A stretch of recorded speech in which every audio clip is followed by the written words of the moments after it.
بفرمایید شام. بفرمایید شام من و تو. هر هفته 4 شرکت کننده که خیلی هم خوب همدیگه رو میشناسن و ما همونا رو خوب میشناسیم. مهدی برهانی هستم. من از میزبانی خودم راضیم. کامران هستم و گولم اینه که برنده بشم. من فرهاد بشارتی هستم. 100% برنده این برنامه. من یاسر هستم و کلا برنده. کبابی برای هم آشپزی میکنن و به هم نمره میدن. نمره 7. غذای اصلی خیلی بدمزه بودش. واقعا بد بود. هم خرابکاری داره هم لحظه های خوشمزه بسیار. مهدی فکر میکنم امشب ما رو ببره مکدونالد. تا ببینیم در شب آخر هر گروه زنده با توغل چه اتفاقی میفته. این با تو حال ندارم اصلا چیز بکنم. منم آدم نظرم. کات. بفرمایید شام. من مو پیدا کردم تو این. همتون بیا نگاه کنید. ویژه لس آنجلس با چهره های آشنا و محبوب. یه پیام دارم برای آقای بشارتی.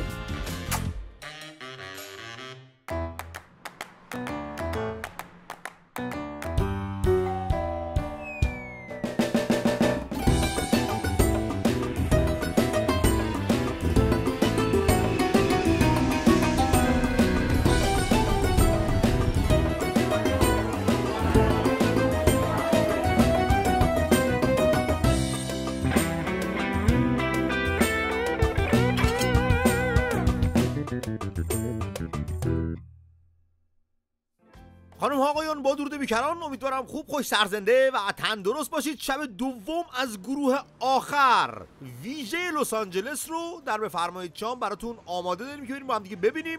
پیش از اون میخوایم سری بزنیم به شب نخست. شاید یکی از الان به ما پیوسته بود، نباید بدون دیشب چی شد. اینم آره بیرون میزبان دیشبه، شب نخست، یاسر عزیز. خب اینو میزدن به هم چی میگفتن؟ چیرز. نه دیگه. بفرمایید شام. بفرمایید درینک. مهمونا اومدن با این نوشیدنی گویا بدمزه و گویا دیشب بدبو. روز اول بود که خونه یاسر رفتیم.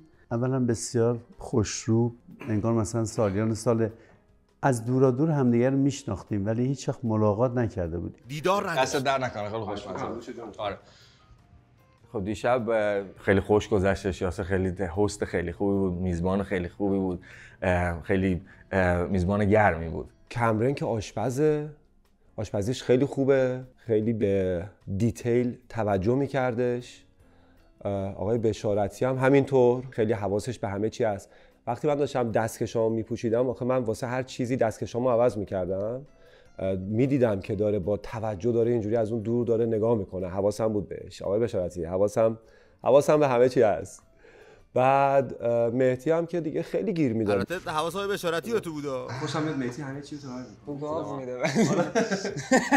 مهدی خیلی گیر میده. من نقشه ها واسه مهدی دارم. ببین برم خونه مهدی من به همه چی گیر میدم. بذار با نوشیدنی ولکام شروع کنم. نوشیدنی ولکام نبودی ببینی عجب چیز بدی بود. گفتی همونجا. راضی هم ازش. به خدا خوبه. آره موقع نمره دادن اصلا مزه هندونه نمیده. ببین مهدی بترسید. گرفته بود میکس کرده بود خیار رو با هندونه، بعد نه مزه خیار میداد نه مزه هندونه هیچ. ولی خب من بهش نمرهشو کامل دادم ولی خیلی یه جوری بود. خوب نمره دادی. پیش غذا میرزا قاسمی بود، بد نبود اونم، خوبم زیاد نبود. مهدی جان فکر نمی‌کنی این کار منه؟ اینو من باید بگم پیش خوراک چی بود، خوراک اصل کاری چی بود، یادآوری کنم. عادی بود، نمیدونم، باحال بود اونم، ولی غذای اصلیش که او مای گاد سینی کباب و خوب بود خدایی. اینم من باید میگفتم. او مای گاد سینی کباب و خوراک اصل کاری بود رفقا اینها. باید که سنگک زیره. دسرش هم ترامیسو بود با چای. اینم من باید میگفتم. بله تیرامیسو، بخش خوشمزه. اونم خوب بود. همه چی خوب بود در کل به نظر من دیشب. 9 دادی دیگه، یعنی راضی بودی. بسیار عالی. پیش خوراک میرزا قاسمی بود. اینا الان دارن میزنن، میگم کار منه، اینا رو من باید بگم، اینجوری رو تصاویر باید بگم. خوراک اصل کاری او مای گاد سینی کبابو که اصلا خوش شده بود چنجه میگن، ولی جوجهش گویا خوب بود با کوبیدش، من که نخوردم. بخش خوشمزه و دسر تیرامیسو بود. پودر کافی ریخته بود روش، تلخ شده بود. اینجوری. یاسر خیلی پرفشنال انجام میداد ولی اون استرسه درش بود، به خاطر اینکه فرصت نبود پیش ما هم بشینه هم از ما پذیرایی کنه همزمان با ما مثلا پیش غذا بخوره، دسر بخوره، بعد غذای دیگه هم آماده بشه، چون تو اون فاصله با غذای دیگر رو اصلی رو آماده میکرد. بر همین اون استرسه بود ولی از پسش بر اومد. میتونسته که مدیریت کنه، هم زمانبندی رو، هم به هر حال از پیش آماده کنه سری چیزا رو. چه بادی هم میزنه چه دودی هم کبابی عمو یاسر این منقل یه بار مصرف. انصافانه اگه بخوایم در نظر بگیریم، به خاطر اون همه گرمای بیرون و آتیش و زغال و حالا اونا دوست دارم اون کار انجام میدم، وظیفمه انجام بدم چون انتخاب خودم بودش، ولی در مجموع فکر کنم خوب بود دیگه، همه چی عالی بودش. خوب کار کردی. مهمونا که راضین. تازه مهدی بهت 9 داد. راجع به نمره‌ای که از کمرن گرفتی چی فکر می‌کنی؟ کمرن فکر کنم امتیاز خوبی بهم داده باشه. نمیخوام بگم 10 داده، احتمالش هم هست که کمرن 10، ولی چون میدونم آشپز حرفه‌ای هستش 2 تا امتیاز از من کم کرده. کمرن من میگم 8 بهم داده. بعد آقای بشارتی ایشون هم حواسشون خیلی به خیلی چیزا بودش. فکر کنم آقای بشارتی به من بین مثلا من میگم 7 یا 9 بهم داده. 8 داده. یا پایین بهم داده یا بالا بهم داده. مهدی هم من فکر میکنم از همه کمتر به من داده. مهدی ممکنه دوست خوبی بشه در آینده با من، مثل برادر بشیم حتی. فکر کنم مهدی به من 6 داده باشه. نه بابا، از همه بالاتر داد، به 9 داده. همه رو اشتباه گفتی. یعنی یه دونه رو درست من نگفتی. امشب به یاسر جان عدد 9 رو میدم. من دیشب بهش امتیاز 9 دادم، یه امتیازم ازش کم کردم، ولی نمرش به نظر من 10 بود یاسر، چون به من که خیلی حال داد، حالا بقیه رو نمیدونم. یه نمره کم کردم، گفتم اگه شب بعدی بیشتر حال بده چی؟ گفتم یه دونه بذارم که اگه یکی بیشتر حال کردم 10 بدم دیگه. همین به خاطر همین یه نمره کمتر بهش دادم. منطقی کار کرد. من به یاسر جان امشب نمره 7 میدم. چیزایی که کم کردم دلیلش یکی مال غذا بودش که یه سری چیزا بودش که اونجوری که باید بود نبود. یکی نمک برنج بود. خود زمان درست کردن غذاها و کبابا و بین پیش غذا و خود غذا خیلی طولانی بود و پیش غذا هم که داشتیم می‌خوریم اونم فلو سیکونس فلو این سرویسش یه ذره نامیزون بود به نظر من و اونم به خاطر این بودش که خود میرزا قاسمی اول گذاشت، بعدش نون اومد، نصف نون، بعدش سبزی اومد، بعدش بقیه نون اومد، بعد خود یاسر اومد، لیوان، آب، این چیزا هیچ کدومش نبودش و وسط پیش غذا بازم اونم یه ذره وسطش مجبور بره برای غذا درست کردن. اینا میبرم اونجا میخورم خودم. این چیزا بودش که یه ذره امتیازو باید کم میکردم. مهمونم معذب میکنه این موارد ریز تعدد که پیدا میکنه. من به یاسر نمره 8 میدم. سپاسگزاریم. 2 امتیاز کم شد به خاطر اینکه اون درینک هایی بود که اولش برای ما سرو کرد چیزی نبود که باب میل من باشه. برای من مزه خاصی نداشت. خیلی میوه های مفیدی رو با هم قاطی کرده بود ولی یه کوکتلی که درست کرده بود ولی زیاد مزه آنچنانی نداشت که من دوست داشته باشم. باب میل هیچ کس نبود فراد جون، فقط شما نبودی دیگه. با نوشابه سرتاشو هم آوردی دیگه. نوشه جان اگه کلیشه‌ایش نکنم همیشه مثلا میگیم من بهترینم، من دم. اگه واقعا همه چی رو شوخی رو بذاریم کنار، یعنی جدی بخوام جدی باشم، خودم رو بخوام ببینم از بیرون و به غذای خودم، یعنی به همه چی خودم بخوام نمره بدم، چند؟ همه چی باحال بودا، چون من بچه باحالیم باید 10 بدم، ولی من لا چه بایدی در غذا، برای برنج که شور شده بود، برای یه بعضی چیزا کم میکنم واقعا. 8 میدم به خودم. آها 8. 7 داد کمرون، آقا بشارتی 8 داد، مهدی هم 9 داد دیگه. 24 امتیاز گرفتی در شب میزبانی منزلت تا ما امشب بریم خونه کمرون ببینیم کمرون چی کار میکنه. الان بیرون خونه شونه، دم در ورودی، میخوایم بریم تو. گفته یه چیز با ارزش دارم میخوام بهتون نشون بدم، بریم ببینیم چیه اون چیز با ارزشه. آقا ما اومدیم. اون چیزی که میخواستم نشون بدم بهتون که برای من خیلی عزیزه، ما در خدمتیم. یه عکسی هستش که من 2006 وقتی که آهنگ هنام اومد بیرون که با شب خالد خونده بودم، این بزرگترین آهنگم بود و خیلی جای دنیا گل کرد و این آهنگ تو MTV پخش شد. MTV من از بچگی آرزوم بودش که توش باشم. اصلا یکی از انگیزه‌ای که چرا رفتم تو کار موزیک هم از طریق MTV بود. آرتیستای مورد علاقه‌ام اونجا می‌دیدم و اون روزی که خودم و من تو MTV دیدم تنها تو خونه بودم. بعد اون موقع هم آیفون و این چیزا نبودش. 2006 یه تلفن معمولی داشتم و با یه دوربین معمولی. من یه عکس از خود تلویزیون گرفتم و که خودم توش باشم و این لوگوی MTV هم توی این عکس باشه. این برام خیلی عزیز بودش و این عکس رو همیشه من با خودم دارم تو تلفنم و خیلی خاطره خوبیه برای اینکه به اون آرزوهایی که میخواستم رسیده بودم و رسیدن به اون چیزی که براش تلاش کردیه ارزشمنده. خودم خیلی پراود بودم چون من فکر میکنم 2 تا ایرانی هستن که به زبان فارسی توی MTV تو کل تاریخ موزیک ویدیوهاشون پخش شده و من یکی از اون ایرانی‌ها هستم. اون یکی هم دوست خودم هستش، آرش، و این عکس خیلی خیلی برام عزیزه. بله آقا ما هم شاد باش میگیم. واقعا اون موقع ما چه میکردیم با آهنگت آقا؟ مگه آروممون میگرفت؟ امشب خونه آقای کامرونی؟ آره کامرون کشور نیست به نظره؟ من شفم من 2 سال دارم تحصیل کردم و من کامرون نمیدونم تو خونه واسه خودم گاهی اوقات یهو دوغ درست میکنم و سلام یه چیزای عجیب غریبی میگفت که اصلا من فکر نمی‌کردم مثلا بشه اینا رو درست کرد. چرا نمیشه؟ میگم من اینا رو خودم درست میکنم و نمیدونم. آدم باحالیه. کامرون خیلی پروفشناله.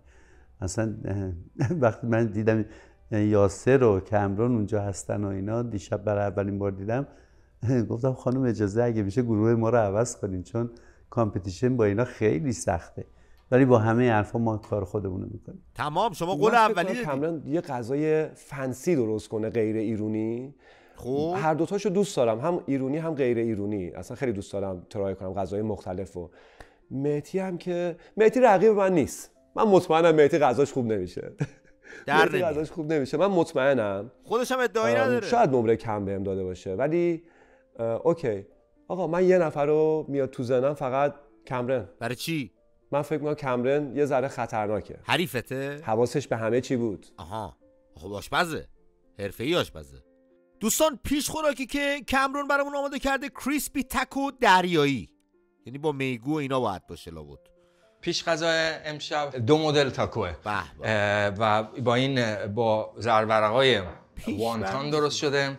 بعد اینا دیپ فرای میشن، کریسپی میشن و بعد یکی از فیلینگاش سپایسی تونای، اون یکی هستش لابستر و خاویر. کریسپی تاکوی دریایی. اصلا از غذای دریایی من زیاد حال نمیکنم ولی بهش نگید. میخوریم. نخوردم نمیدونم چیه، عین ترامیسو بعد دارم تستش کنم. احتمالاً همون تاکو مکزیکیه. دریایی هم یعنی توش به جای اینکه مثلا بیاد بیف بریزه و اینا با ماهی و صدف و جلبک برش کرده دیگه. جلبک که نه ولی بده خوشم نمیاد. حالا داره لابستر میریزه توش برامون.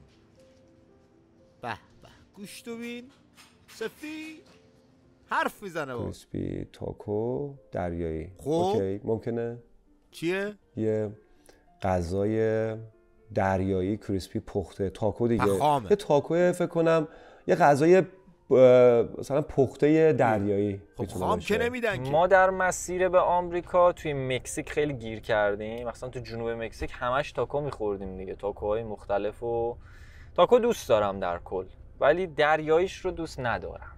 حالا شاید خوب بود، چه میدونیم ما. به آشپزیم اطمینان دارم زیاد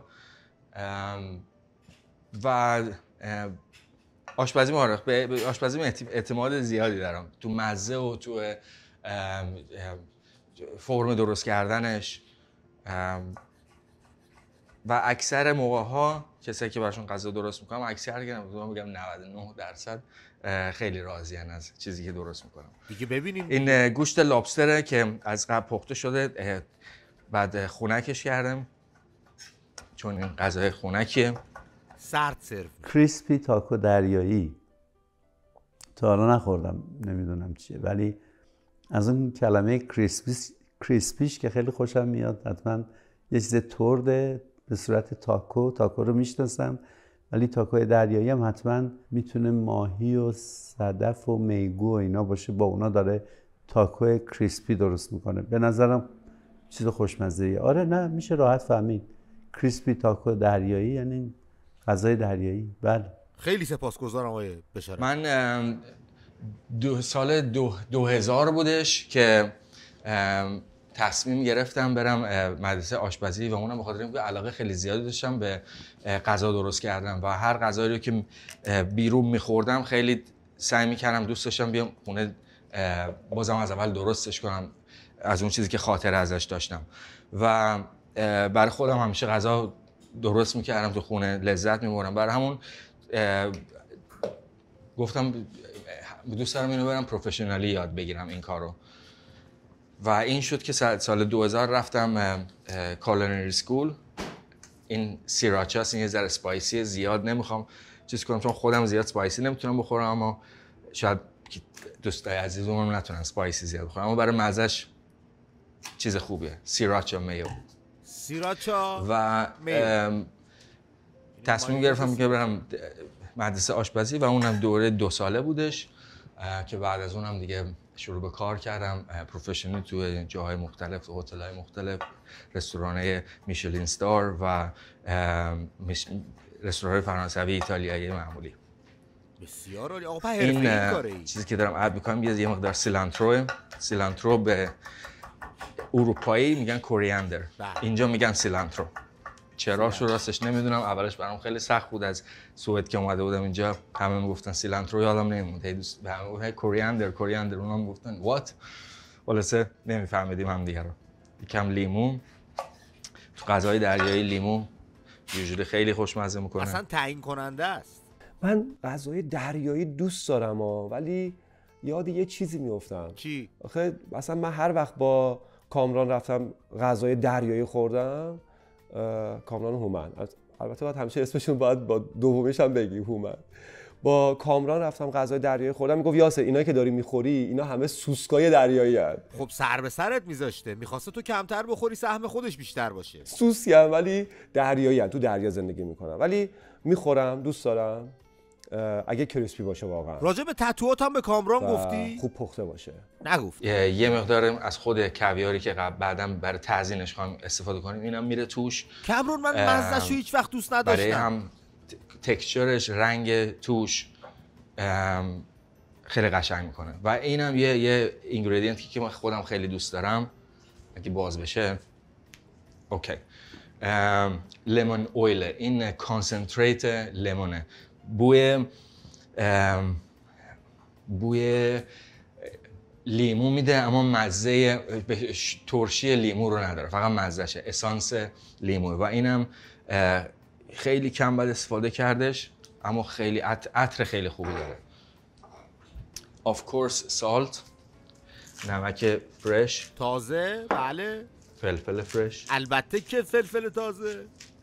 به به چه شود. بعد اینم هم میزن. چرا اینقدر قاشق پلاستیکی داری تو کامرون؟ چه خبره؟ نظری میدین؟ شل زردی چیزی میدین؟ این چی؟ قاشق‌های پلاستیکی تو آشپزخونه، قاشق‌های پلاستیکی همین این، آره. تو آشپزخونه پروفشنال خیلی استفاده میشه چون خیلی راحته، ترای میکنی یه بار بعد میندازیش دور، دیگه هی ظرف جمع نمیشه. برای همون این چیز از اون خیلی نظر خوبه. آقا ببین یکی حرفه‌ای‌است، بعد چرا این قاشق‌ها رو نگاه می‌کنی، منو چرا نگاه نمی‌کنی؟ خب این مایونزش به نظر من یه ذره باید بیشتر باشه که اون کریمینسش بیشتر بشه، خامه‌ای‌تر بشه. به به عجب چیزی شد پسر. آقا اینو من حتما درست میکنم در منزل. من تاکو دوست دارم. بعضی وقتا بچه‌هامون تو خونه خودشون درست میکنن که خیلی هم ترده، کریسپیه به قول کامرون و منتها با معمولا تو خونه با گوشت درست میکنن، چون شاید با مرغ یا گوشت درست میکنن، چون بچه‌ها غذای دریایی دوست ندارن ولی من همه چی دوست دارم، غذای دریایی دوست دارم. تاکو تقریبا ساندویچ مکزیکی. خب سپایسی تونا رو این که تموم شدش اینم میذاریم تو یخچال که اینم خنک بشه، بازم بیشتر خنک شه و بعدش هم میخوام اون کریسپی تاکو رو درستش کنیم. به به، اینم ماهی تون من بود. معمولا ترجیح میدم که غذام یک کمی تند باشه. ترجیح میدم چون سس تند رو اصلا دوست دارم به طور کلی. منم اهل فلفلم تا موقعی که صورتمون جوش نزنه و اینا، و اینا اهل فلفل و اینا هستن. آره آقای درنگی داشته باشیم الان برمیگردیم. همه چی داره، ابزار همه کاری هست.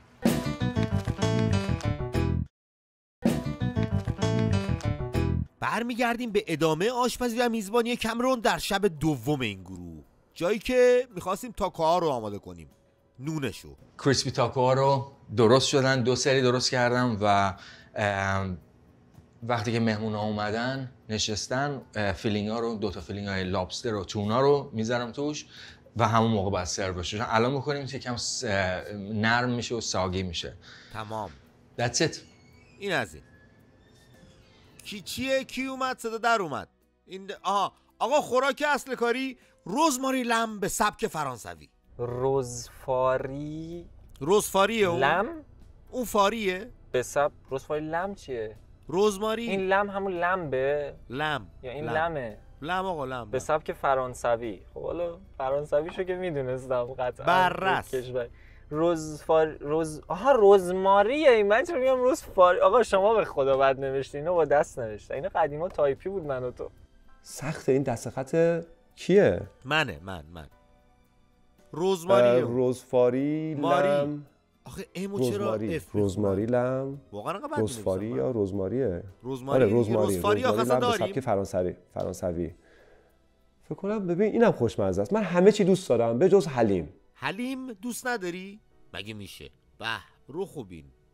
این خودش میتونه عکس تبلیغاتی باشه. غذای اصلی امشب روزمری لم و به سبک فرانسویه. رک آف لم، روزمری رک آف لم با پوتیتو آگراتن، رد واین دمی گلیز با کاروت و اسپارگس و طریق پختنش هم سووید هستش، به نام سوویده و اون به اون سبک قراره بپزمش. سووید هم هستش جوری که یعنی آندر وکیوم، تو بگای وکیوم شده میره تو آب و این دستگاه بهش میگن پرسیژن کوکر، سووید پرسیژن کوکر.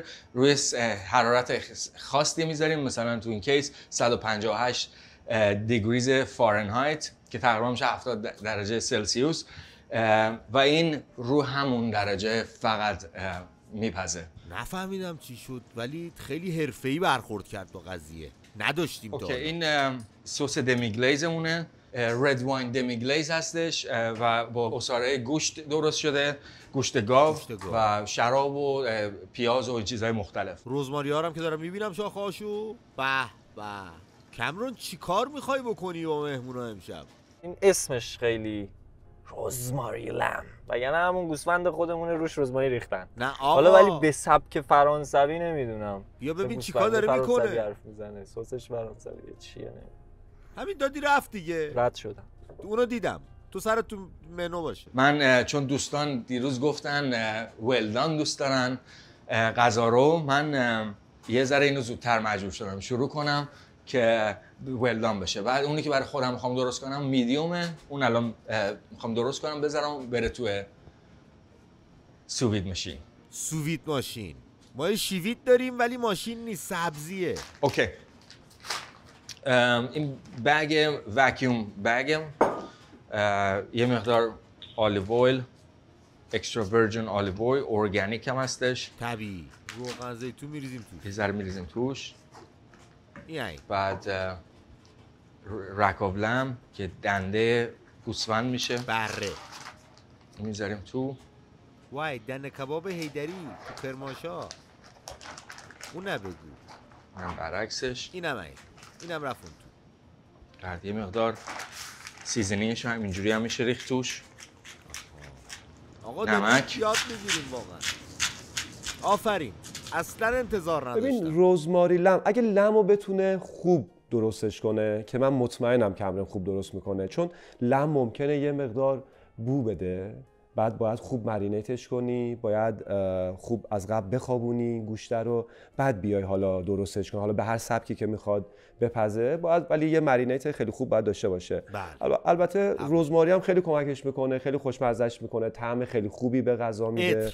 حالا به سبک فرانسویشو نمیدونم، من غذای فرانسوی خوردم ولی با اسم مشکل دارم، اسما نمیمونه تو ذهنم، ولی به نظر من رزماری لم باید خوشمزه بشه. آقا ما یه پای قورباغه خوردیم کاش نمیخورد. اینم دستگاه وکیوم سیلم.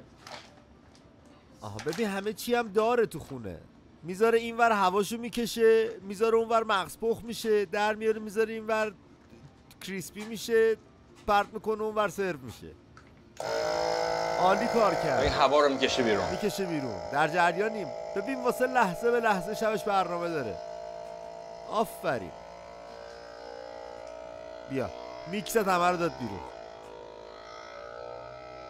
این سیرام میره میچسبه فیت بغل گوشت و چه جونی کند ولی تا میکسد اذیت شد. کامرون این طریقو پختن توی رستوران میشلین ستار خیلی استفاده میکنن به طریق مختلف.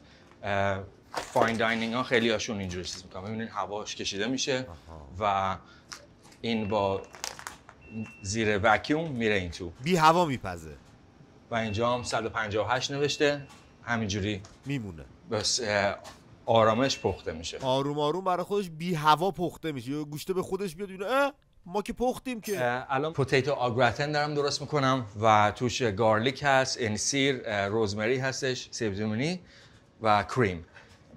اینا رو باید نازک ببریم. اولش اینو لازم نداریم. آقا این کار است قشنگ. آفرین پسر. تو چرا زودتر شرکت نکردی؟ چون ما زودتر نیومده بودیم اونجا. نه غذای اصلی رو نوشته رزماری لم به سبک فرانسوی. بله فراد جون. سیب زمینی ها رو هم برات گرد گرد داریم میزنیم. رزماری خب اسم اون گیاهیه که خیلی خوشبو میکنه، خوش طعم میکنه غذا رو. بله لم به سبک فرانسوی خب این میتونه خیلی جالب باشه، یه حالت استیک ماننده احتمالاً. یه راسته دنده بره رو برامون پخته. مطمئن نیستم ولی به نظرم اینطوری میاد که از لم داره استفاده میکنه که اونجا نوشته قاطی کرده. اونم سبک فرانسویشو فقط نمیدونم سبک فرانسویش چیه. بی هواست سبکش. به نظرم یه فکر اساسی کرده، یه غذای خوشمزه‌ای بود باشه. فراد جون گذاشتیم تو کیسه، هواشو کشیدیم کردیم تو آب پس شه. این بی هوا خامه پرچربه، فول فت خیلی کریم. یه مقدار می‌ریزیم که تقریبا کاور کنه. و یه ذره اینو همش میزنیم که بره اون لالوها. و این تقریبا 45 دقیقه طول میکشه تو آون و بعدش دیگه آماده است برای لذت بردن. این ظرف پیر این کاره ها، اصلا دیگه چسبیده بهش. اوکی. سوختگی بخشی صاف بشه و میره تو آون. آونمون هم روی 300 بین 380 فارنهایت تقریبا. 380 آهن میخوایم ذوب کنیم. فکر میکنم میشه 180 سلسیوس یه همچین چیزی. 180 سلسیوس. بله. من همه غذاها رو دوست دارم. لم، غذای نمیدونم گوشت ماهی، مرغ، همه چی. با مشکلی با غذا اصلا هیچ وقت ندارم. خوبه. هر کجا برم هر چی جلوم بذارن با کمال میل میخورم. من سنگم جلوم بذارم. یه سبک دیفرنده. بعد واقعا هم غذای فرانسوی به باید خوب باشه. خوشحالم. عالیه. بخوام این غذا رو بخورم. منم خوشحالم. باید خوشمزه باشه. اینم خوبه. نمیدونی چیکار داره میکنه. اینم از قسمت آخر غذای اصلی بودش، وجتبلا. بعد از این دیگه بقیه‌اش وقتی که مهمونا میان دیگه همه رو سرهم میکنیم که هم داغ باشه، هم تازه باشه و هم خوشمزه. عالی. امیدوارم موفق باشی. چه کاری کردی؟ آقا بریم برای بخش خوشمزه. چاکلت موس اپرا کیک، یعنی موس شکلاتی با کیک اپرا. عالیه. دسر شکلات موس اپرا کیک. بله. اصلا راجبش هیچ عقیده‌ای ندارم، نمیدونم. منم همین. شکلاتش که شکلاته. خب موس اپرا کیک I have no idea، نمیدونم. الان متوجه میشیم. این یه دیزرت فرانسویه اینم تصمیم گرفتم این دسر رو درست کنم چون چیز خیلی خوشمزه و راحت خورده میشه. بعد زیاد خیلی بزرگی هم نیستش، راحت خورده میشه و خیلی خوشمزه است. سنگینم نیست. دسر شکلات موسه یا موسه؟ موس. موسه. چقدر بد. اویو بغل همه دیگه اوه. اپرا کیک. آره کیک اپرا. موس میدونی به زبون مازندرانی چی میشه؟ نشیمنگا. ندونی؟ اونایی که مازندرانی میفهمن. موس یعنی چی؟ یعنی نشیمنگا. اینو بچهای شمال میدونن چون چاکلت بازن کلن. بعد کامران هم میدونه چیه، کامران هومن. بعد کامران هومن چاکلت موس مثل موستانگ دیگه، نه ماشین موستانگ. موستنگ. نه آقا نه موستنگ که نمیشه که. ببین چاکلت موس اپرا کیک باید خوشمزه باشه. آره مرسی. خوشمزه است کلا، هر چی که توش موس داره خوشمزه است. موس داره. موس یه سبک از شکلات درست کردنه، مثل کرم کارامل مثلا، یه چیز تو اون مایه ها، ولی شکلات با شکلات اونجوریه. بعدم بهت میگم موس چی میشه. میدونم گفت. زبونم دیگه نمیچرخه. موس مهدی گفت. ولش کن آقا. نمیتونم بگم. عبور کنیم. موس دیگه موس. آره موس. مرسی. تمام. چیز خوبیه. عالیه. کیکه دیگه، نه؟ کیکه. موس نیست. واقعیه یا کیکه این موسش؟ کیکه. خدا کنه موسش واقعی باشه. هی آقا خلاصه شکلات موس اپرا کیک بله. که من باز این هم در زندگیم نخوردم. منم نخوردم. او جون گرفت همزنت. کامرون. اوکی. کامرون. سریع آب میزنیم. بیا ببین سریع همزت گذاشت کنار. حالا یاسر مگه ول میکرد؟ یعنی چی اپرا کیک؟ اپرا؟ کیک رو بخوری اپرا میخونی. طبقه بندی شدن میشه اپرا؟ جدی میگی؟ لایه. او توی ظرف کوچیک ببین چیکار میکنه. در و دیوارم رنگی کردی یا، ولی به هر حال دیگه حرفه‌ای میشی میگم. شکلات موسی که اپرا شده رو هم. نمیدونم بعدم نمیدونم. چای هم میدن؟ درخواست کنی میدن. اگه چای بدن من میخورم، اگه چای نده نمیخورم. حالا بریم اونجا ببینیم چیکار میکنه. این بیس کیکمونه و این تو تخم مرغ هست، آرد هست، وانیل هستش، پودر کاکائو هستش، همه چی هست. و تو این فرمای سیلیکون میریزیم. این تقریبا یه رو طول میکشه بیک بشه و اینو به عنوان بیس این شیرنی هستش. پایمونه این. چیزایی که انتخاب کرده خب خیلی یونیکه. یه چیز معمولی نیست که همه جا قرمه سبزی فلان اینا، این چیزا نیست. خب بله خیلی تازگی داره. سبک غذاهای فرانسوی، اون کریسپی تاکو دریاییش هم میتونه مکزیکی حتی نباشه، حتی میتونه همون فرانسوی باشه. تاکو ندارن فرانسوی ها که داره باش تاکو درست میکنه. تاکو مال مکزیکی به نظرم. و شکلات موس اپرا کیک هم که حتما فرانسوی ها عاشق شکلات هم. فکر میکنم میتونه برنده باشه. میتونه. حالا باز بستگی داره که من چه خواهم کرد. اونم مهمه. شب آخرم هستی دیگه. به این مرحله رسیدیم که خب این چیزایی که می‌خواستیم هم خورد و آماده شد و الان باید بهره برداری کنیم. این آخریشه. آها. که اینم توش ژلاتین و بیشتر به خاطر اینکه ژلاتین آب بشه. آخرین افزودنی مونه که اینم می‌خوام اضافه کنیم. ژله‌ای کنه قضیه. اکچولی این اول با اینه. داشتیم اشتباه می‌کردیم و کامرون. این همه راه اومده بودیم. بعد میرفتیم از اول میومدیم. دیگه غذای اصلی که فرانسویه، شکلات موس اپرا کیک هم احتمالاً فرانسویه، کریسپی تاکو دریایی هم احتمالاً فرانسویه. بچه‌ها روشون نشده توی منو بنویسن تو پرانتز که فرانسوی که ریا نشه. ولی در کل آره مثلا کل منو خارجکیه و من هیچ کدوم رو با افتخار نخوردم. بونژورنو آقای کامل. این ایتالیایی این کلمه، ولی شما دیگه به بزرگی خود ببخش دیگه در حد توان کسی نیست بلد باشه. خواهش میکنم. بونژورنو. امروز هم بیام خونه‌ت اول بهت میگم سلام بونژورنو، ببینیم که چی جواب میدی. دیگه در حد بضاعت اینه دیگه. او آقا انقدر هم زدیم اینجوری شد. خوب شد. خب الان بقیه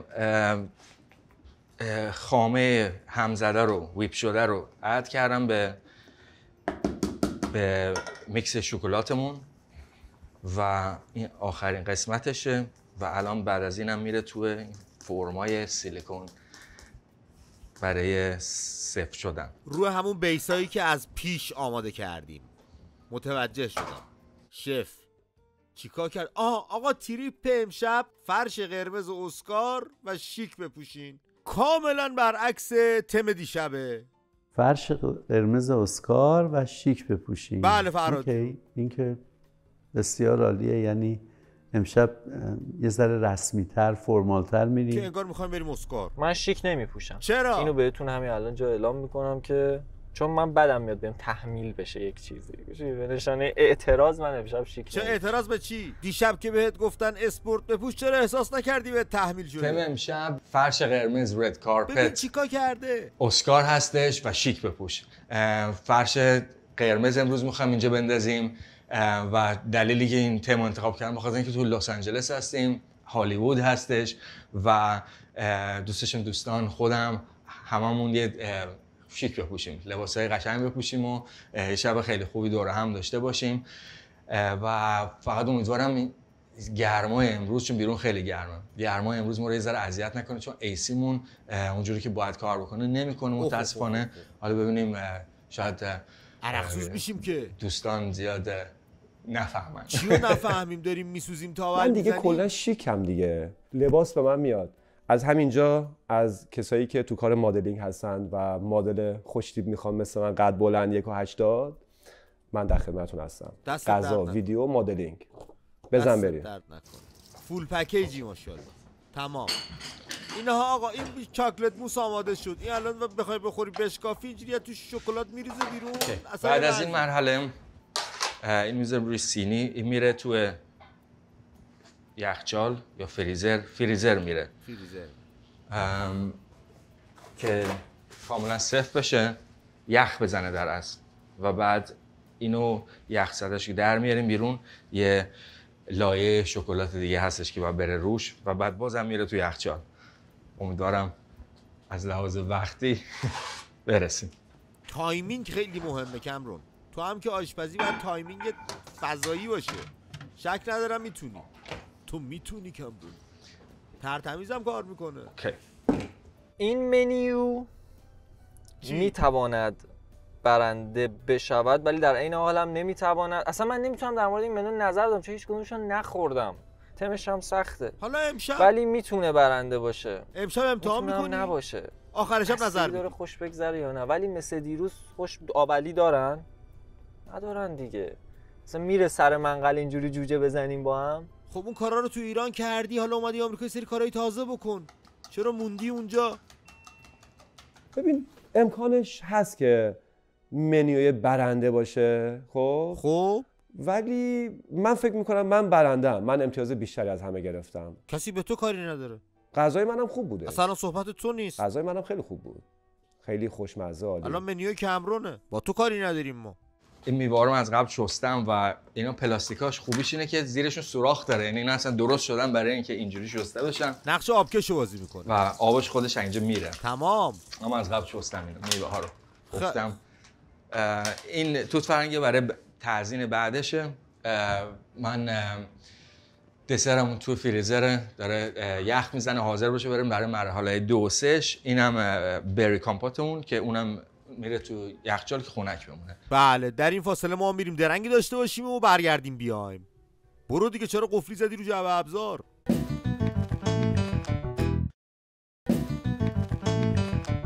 دوستان در این فاصله هر سه میهمان کامرون رو اووردیم که شب رو آغاز کنیم. هر سه هم کت شلواراشون رو پوشیدن. من هدیه‌مو در بیارم دیگه. هدیه چیه تو؟ شاباش. سلام.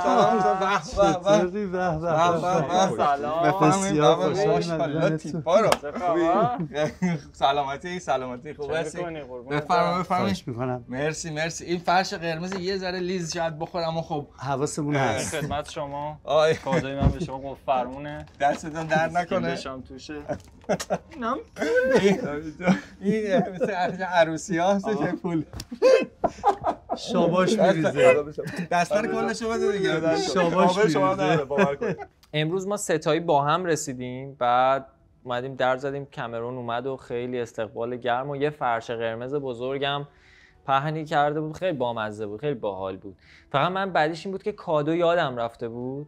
من صندوق ماشینم زدم بالا که ببینم چی دارم بهش کادو دادم. دیدم یه قفل فرمون دارم سیسو استایل امروز هم که عجیب غریبه، شلوارام پاره و اونم یقه باز و فلان، گفتم بذار یه کادو عجیبم بهش بدم. یه قفل فرمون داشتم که بازش نکرده بودم، همونو دادم بهش. فکر می‌کنم اولین نفریم که تو بفرمایشام قفل فرمون کادو دادم تو این چند ساله. بله باحال بود در کل. یاسرم که یه $100 داد دیگه، اونم یادش رفت الکی دست کرد تو جیبش، گفت من همیشه نقد میدم. همیشه نقد. من طبق معمول دوباره یه $100 در آوردم مثل عروسیای ایران. صورتشو بوسیدم، پوله رو بوسیدم، گذاشتم رو پیشونیش. بعدش رفتیم تو، اتفاقا فرش قرمزم انداخته بودش، دمش گرم، خیلی خوب بودش. من حواسم بود ولی دمت گرم، تو حواست بود. از تو صندوق ماشین بفرمایید. خوش اومدید. چه کجا بشینیم؟ همین میز اینجا. من که تشنه‌ام دارم نمیرم. آره منم. وقتی ما رسیدیم اینجا، چیزی که مورد توجه من یهو واقع شد اون فرش قرمزی بود که انداخته بود. یعنی درست همونطور که تو منیوش نوشته بودش که لباس فرمال بپوشیم. بله. واقعا همه چی همونطوری فرمال بودش. very classy. خیلی خوب. عالی. شمشیر سامورایی رو اون خوب هستی؟ خیلی ممنون. خوبم. حالا خیلی خوشحالم هم میبینمتون. از دیروز تا ما حالا هم براتون تنگ شده و خیلی هم شکل و چی میگن استایلتون خیلی قشنگه. شما بودید. مرسی. من خوب شدم. اف کورس خیلی ولی قشنگه. من اصلا شیک نشدم. خب چرا دیگه همون نه دیگه چی شلوارم نبودید؟ این چی؟ چیکار اون آرتیستیه بهش میگن شیک آرتیستی. کفشش هم خیلی خوبه. آره آرتیستیه. خب خدا رو شکر. آره تو هر چی بشی خوش. منم که دیگه کل سرسبدم دیگه، نشستم این وسط. خوش اومد. بفرمایید شامپاین. آقای داماد بفرمایید این ویلکام شامپاین. درد نکنه. بعد دیگه این چی میگن این اپتایزر، خیلی اپتایزر که پیش غذاست و یه ذره اسنک چیزی خواستین حتما اینجا خودتون میخورید با ما یا نه؟ اف کورس که میخورم. زیاد شما نخوردی؟ نه مجبور نمیخورم. منم نمیخورم. دیشب خودش امتیاز کمتر بده. نه میدونم آقا به دشواری برخورد. کامرون که با اینا که گفتم نمیخورم ترای کردی؟ آره بچه بزنی؟ گلاب که نه. آره باشه اما خوردم. ببینیم حالا ببین چجوری میخورم. اینو بریم پس تا ته. نمیتونم برم. سلامتی. درم دیگه بقیه که همه غذا مزا میمونه. چیرز. آقا بشارتی تشنت بود و نوشیدنی ولکام خود آقای کامرون نخورد. یعنی چون دیروز اومد تو خونه یاسر گفتش که من مثلا چیز نمیخورم، الکل نمیخورم و اینا، من واقعا فکر می‌کردم امروز امکان نداره که بخواد واسه همه مردم، یا مثلا نهایتا گفتم میاد میپرسه که آیا شما میخورین شما نمیخورین، ولی جلوش واسه خودش هم یه چیز الکلی ریخته بود و خودش تاش نخورد.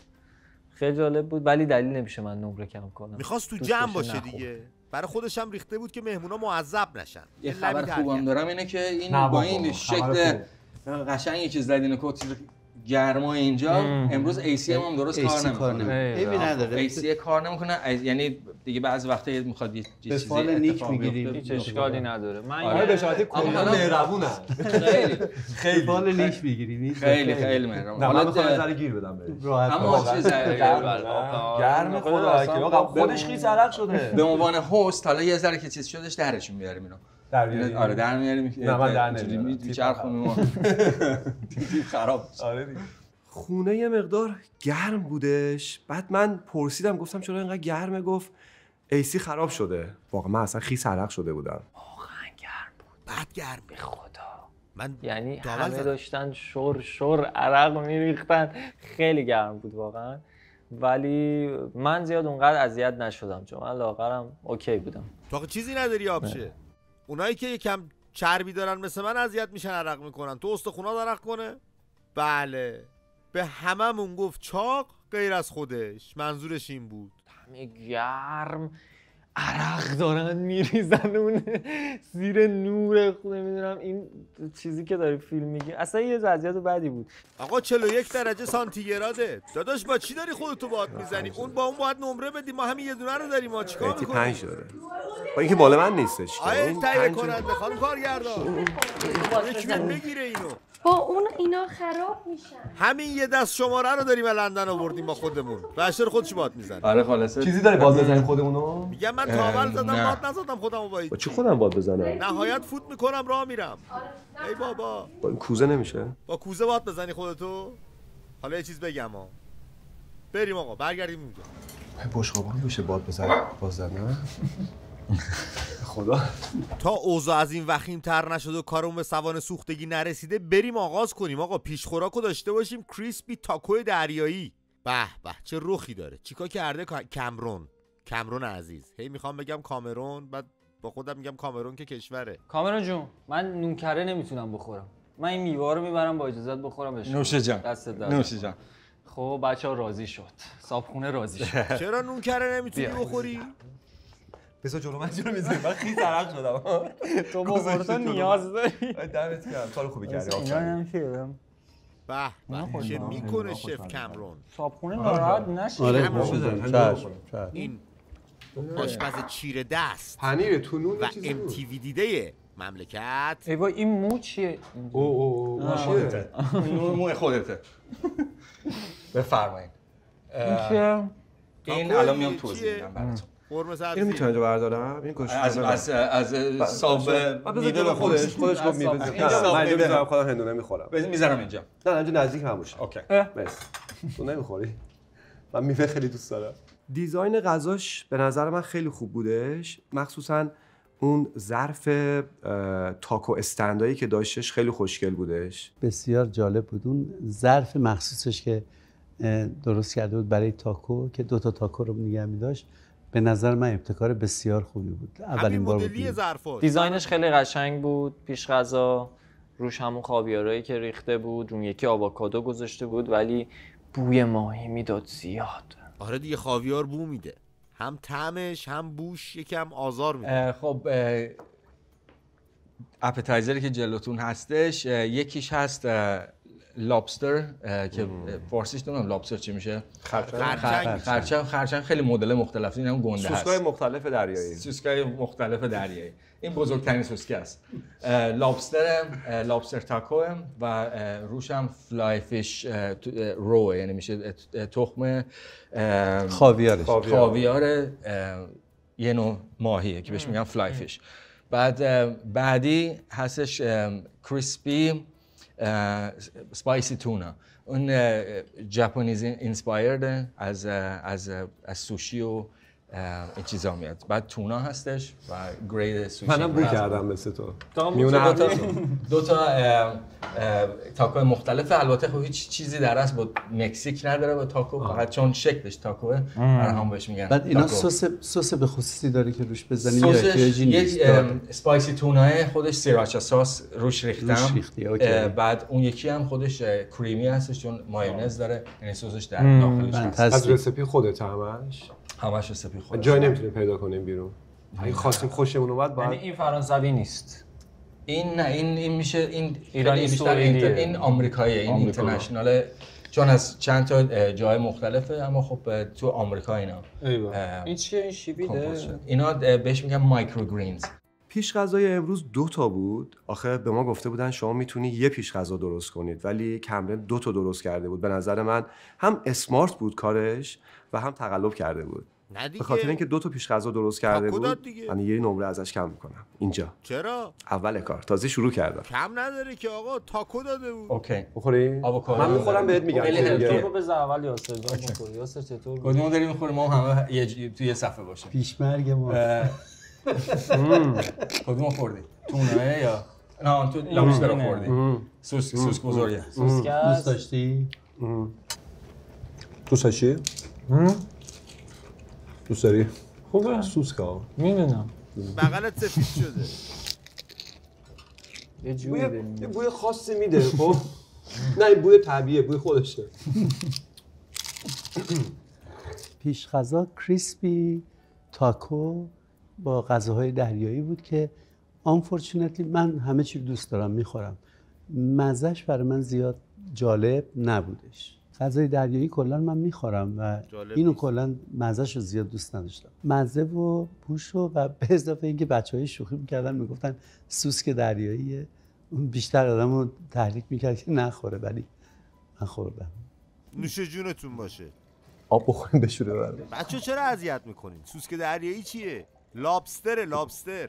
میگی سوسک دریایی. بخور نترس. چطوره؟ بزن تو کره بخور. آفرین. بزن تو کره. پیش غذا چیز بودش، از این سوسکای دریایی بود دیگه. ببین من خودم بچه شمالم، خب بچه دریا. بعد من غذای دریایی دوست دارم، ماهی میخورم، همه چی دوست دارم، ولی خب غذاش طبیعی بود دیگه، یه مقدار بو میداد، ولی نه اینکه بوی بد بده. غذاش فوق العاده بود، کوالیتیش خوب بود، ولی من دوست نداشتم. بوی ماهی میداد، ولی در کل بد نبود پیش غذاش. خب اینم بخورم. اون اصلا کاملا فرق داره با اون. یکیش تونه است، یعنی ماهی، تون ماهیه، نه اونایی که تو کنسروه.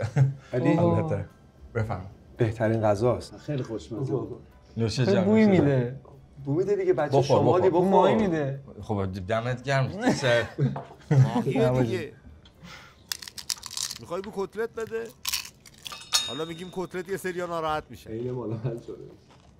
پیش غذا بد نبود و خیلی زحمت کشیده بود، خیلی فرمولاسیون درش به کار رفته.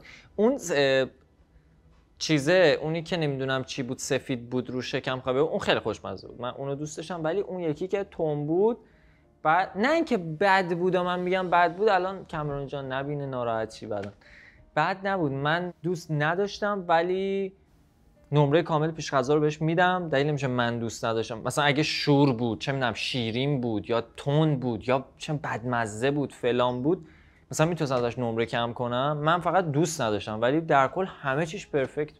نوش جانت باشه. منصفانه صحبت میکنی. واضح می‌خواستم بگم کامران یه ذره هول شدی کلا. شب یکم نمدار شد یا میز یکم خیس. اتفاق خاصی نیفتاد. امروز کامران خیلی استرس داشت، اصلا کلا هول بود. سر میز غذا هم اومده بود یه آب گازدار باز کنه، کلا ریختش اونجا، دست پاچه شده بود. خیلی هول بودش به نظر من. دیگه نگران بود شبش خوب پیش بره دیگه. فشاری داشتیم. آشپز حرفه‌ای نگران خوراک داریم. آب معدنی اینجوری ندیده بودم. شما خوردی آقای بشارتی؟ آخه من دوست داشتم. اوکی. آقای بشارتی نمک هم زیاد دوست داره. نه اصلا همه چی دوست دارم. من دوست داشتم، باحال بود، ولی خدا به مزاج من نمیساخت. آفرین. ببین ولی سر خیلی میز میگه خوشمزه. همه چیو. نه خیلی هم خوشمزه نبود، دروغ نگم بهت، این خیلی خوشمزه بود. آها لابستر. آره اون خیلی خوب بود، ولی این یکی به لابستر رو من میتونم فقط بقیه‌شو بخورم. بابا خیلی اینو خوشمزه است. اون انگار ماست توش هست، یه چیز باحال. خاطر ماستش گول زده. میگم خوشمزه است. نه نمیخورم. نمیخورم. پشیمون شدم. اینم اینجوری دو غذای دریایی. خب چی میگن، خیلی‌ها دوست دارن، خیلی دوست ندارن. بعد اینجوری سعی کردم یه دو مدلش باشه که دو تا چیز مختلف آزمایش کرده باشه. اینم بزنم. خیلی سلیقه‌ایه خوراکای دریایی. بچه‌ها یه سوالی داشتم. به نظرتون آره نه خوبه، شرابش خوبه. بخورم؟ آفرین. این خوبه؟ اما میپرسی؟ نه مزون خیلی میگیره. من بپرس. ما بگیر بود. بستگی داره میخوره. اینم هست. شما که نمیگیره بخورم؟ آره بخور. تو چرا هرچی میخوای بخوری اول میپرسی یا یکی دیگه؟ اصولا شراب قرمز رو با گوشت قرمز میخورن، ولی فکر کنم اگه شراب سفید می آوردش برای پیش غذا بهتر بودش. با اون تاکوها فکر کنم بهتر میشد. من اصلا اینم من نمیدونم. با غذا شراب میخورن؟ فکر کنم ایرانیای خارج میخورن، درسته؟ من تازه اومدم اصلا عادت ندارم. بعد اینا خیلی خاص شرابو اینجوری باز کرد و واسه یاسر ریخت و آقای بشارتی که اصلا اومد داخل و بریز پر کن، دیدم واسه خودش هم ریخت. گفتم خیلی زشته من نخورم، گفتم برای منم بریز، ولی من اصلا نمیتونم با غذا شراب بخورم، خیلی یه جوریم بود. بعد دیگه نه اینکه ایراد بگیرم و میگم که نمیتونستم بخورم، گفتم نوشابه داری؟ گفت آره دارم. رفت نوشابه آورد، ولی این اصلا نیستم. این چی لباسم خراب شده. نه خوبه، راحت باش، ادامه بده. خوبه همه چی میگی، خوبه. هنر ایران، موزیک ایران، هنر کلا به نظرتون داره به جهت درست میره یا نه؟ هم داخل ایران هم خارج ایران به نظرتون پیشرفت درستی داره میکنه یا؟ ببین توی ایران به نظر من استاد سریع اومد تو بحث. خب استعداد خیلی زیاده، استعداد زیاد هست دیگه 90 میلیون آدم نسل جدید، ولی متاسفانه بهشون بها داده نمیشه. یعنی این بچه‌ها دیده نمیشن، باید یه راهی باشه که دیده بشن، یا حالا گاورمنت یا خود ارشاد. مثلا ما خیلی رپرهای ارشاد یکی از مسببین دیده نشدنه که من میشناسمشون، حداقل کارشون خیلی خوبه، یا بهشون مجوز نمیدن یا اجازه کنسرت یا خوندن، اصلا هیچی، اتفاقا جلوشون هم میگیرن. بعد اگه باز بشه فکر می‌کنه مثلا نه باز بشه، یعنی اونام امکانش داشته باشه، فکر می‌کنه به جهت درست داره میره، یا اینکه الان دیگه میپرسم اینه که خب نه خب الان درست نیست، از لحاظ درست نمیره، از محتوا دارید میگید، از کلا مارکتش، اینداستریش. نه آخه هیچی نه به نظر من نه نیست. یعنی مردم موزیکا رو مثلا میگم به عنوان یه آرتیست موزیکو طرف میره داخل تلگرام گوش میده، نمیاد بره اکانت اسپاتیفای بخره. چرا نمیخره؟ تقصیر اون شنونده نیست، به خاطر اینکه کریدیت کارت نداره، دبیت کارت، اصلا کارت اصلا اجازه نمیدن که بخونه، اصلا واسه همین اصلا کار تولید کنن. اونا دارن درست عمل میکنن یا نه؟ به نظر من تو ایران یعنی یه کسی بخواد درست هم بیاد اسپاتیفای گوش بده، از آرتیست مورد علاقه‌اش حمایت بکنه که استریم بکنه، پول برای طرف بره، نمیتونه. سخته. بهتره که موزیکو دانلود کنه، 10 بار 20 بار گوش بده بعد. خب این مال تو خود ایران به نظرتون فکر می‌کنید کسایی که بیرون ایران هستن، ایرانیایی که یعنی میرن اسپاتیفای میگن تلگرام ها رو استفاده نمیکنن؟ نه اصلا به نظر من این ایرانیایی که بیرون از ایران هستن نمیدونم اصلا حمایت نمیکنن. دسترسی دارم به کریدیت کارت و اینا. من برخورد نداشتم که بدونم کسی که بیرون از ایران هستن. خب من فکر میکنم اون اونقدر حمایت اونم نمیشه. نه نمیشه. نه دسترسی دارم، حمایت اونقدر نمیکنن، چون اگه بودش باز چون کم ایرانی بیرون نیست. درسته 80 میلیون تو ایرانه. خب خیلی میلیونم بیرونه، اما اونایی که میان بیرون من فکر نمی‌کنم اگه حمایت درست بودش یا اگه یه استراکچر درست می‌کردن شاید مارکت اصلا ما ایرانی‌ها پشت هم نیستیم به نظر من.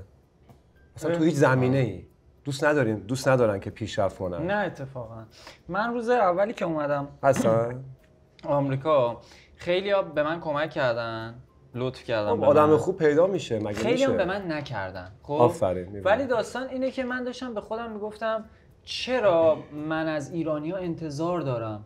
چرا من بعد 2 روز دیگه میرم میگم داخل هر جایی که بشینم، مثلا میگم آره ایرانی‌ها اصلا کمک نمی‌کنن. آقا چرا اصلا باید به من کمک کنه؟ چرا نمیگم آقا اون سوئدیه به من کمک نکرد، نمیگم اون آمریکایی به من کمک، چون تو از ایرانی انتظار داری که میای اینجا حتما بهت کمک. ولی نه اصلا کسی انتظار نداره. برای اینکه هوای همدیگه رو داشته باشیم، پشت هم باشیم. میدونی چی میگم؟ متأسفانه نیستیم. از خیلی لحاظ اعتراضات که من میبینم هست. خواهر برادر داری؟ آره. خب تو انتظارت خواهر برادر بیشتره یا یه غریبی که اصلا نمیشناسیش؟ از خواهر برادر. خب هموطنت هم بعد از خواهر برادرت هموطنت حساب میشه. مخصوصا کجا؟ خارجه که ایران. آفرین. یعنی انتظار دارید یعنی ببین نه من سوال من جواب دادی. سوال من جواب دادی. گفتم از خواهر برادرت انتظار داری؟ گفتی آره. هموطنم قدم بعدی خواهر برادره، مخصوصا خارج. وقتی که هیچ خارج زیاد شاید توی غربت اما تو غربت وقتی که جایی میری هیچ زبونو بلد نیستی، تنها کسی که چشت بهش میفته یکی که هم زبونته. منظور منم همین بود. اون وقت اصلا یک رابطه یه چیز خیلی قوی‌تر ایجاد میشه و انتظارم همینطور. دوست داری مثلا اینکه 10 سال مثلا اینجا بوده، سوئدی مثلا بلده، من تازه 2 ماه اومدم اینجا سوئدی بلد نیستم، من واقعا انتظار دارم که هموطنم منو کمک کنه. هموطنم میشه اونو یه جور دیگه گفت برادرم منو کمکم کنه، چون برادر در خارج میشه. برای همون این انتظارات هستش. سر میز غذا وقتی سوال شد راجع به موسیقی ایران که به کدوم داره میره، راستشو بخواین معمولا موسیقی باید توی یک محیط آرامش، توی یک محیط آزاد از هر جهت، مثلا شما فکر کنین کسانی که اینجا آهنگ میسازن میرن تو وان شیر میخوابن، شروع میکنن آهنگ ساختن. خب اون خیلی کوالیتیش فرق میکنه با اینی که یه جوون ایرانی رو توی حصار نگه داشتن، میگن مبادا اینو بگی، مبادا اونو بگی، حالا اون بیاد هنرشو عرضه کنه. در نتیجه راه از همشون من تشکر میکنم از که توی اون شرایط دارن موسیقی میسازن و روانه اینور میکنن، ولی خب راه درست اینه که اصلا مدرسه درست بشه، به اونا تعلیم بدن، دنیای آزادو بهشون نشون بدن، موسیقی آزادو بهشون نشون بدن، بعد اونا از این هنرها نشأت بگیرن، هنر خودشون عرضه کنن. در حقیقت باید اینطوری باشه. به طور کلی معیارها ریخته به هم، یعنی اصلا نمیتونه آدم بگه اونجا خوبه، اینجا خوبه، این خواننده خوبه، اون بده، یعنی اصلا نمیشه هیچ اظهار نظری نمیشه. هر کی در سبک خودش. ولی خب سوال شما این بودش که به جهت آره به جهت نادرستی داره میره. خب نادرسته.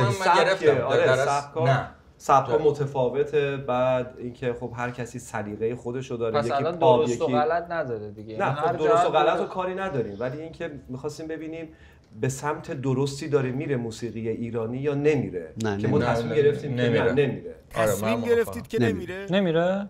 نه مثل اینکه نمیره. نمیره؟ من نمیدونم، شاید بره. حدودی رفت کنیم که بره. من نمیدونم. دیگه الان هیچی ندارن بگن. من سوالشو درست نفهمیدم که از چه نظر اصلا، از نظر موسیقی، از نظر بازیگری، از لحاظ هنری. آخه گفتش کلا هنر ایران نه همچین چیزی گفت، خیلی کلی گفت و من متوجه نشدم. بعد هر کس یه نظر قراقاتی داد، تهش هم متوجه شدیم که نمیره و من نفهمیدم چه جوری نتیجه گرفتش نمیره. آره منم موندم. به نظر من گاهی اوقات موافقم که داره میره با اون همه حجم بسته بودنی که توی ایران هست. مثلا توی صنعت موسیقی دارن یه ترک های خیلی مگاهیتی تو ایران تولید میکنن، با اینکه نه مجوز دارن نه استودیوی خیلی خفنی دارن، خیلی اذیتن، ولی مثلا ترک میدن یهو میتره که 5 میلیون 10 میلیون مثلا استریم میگیره و اون خیلی خفنه، میاد تو تاپ چارت. به نظر من که دارن میتره کنن. موافقم با تا حدی، تا اندازه‌ای. البته دوستان پیش خوراک تموم شد، بریم سراغ خوراک اصل کاری. البته یه درنگی داشته باشیم و برگردیم. تو چه علاقه‌ای داری تصاویر اضافی بگیری؟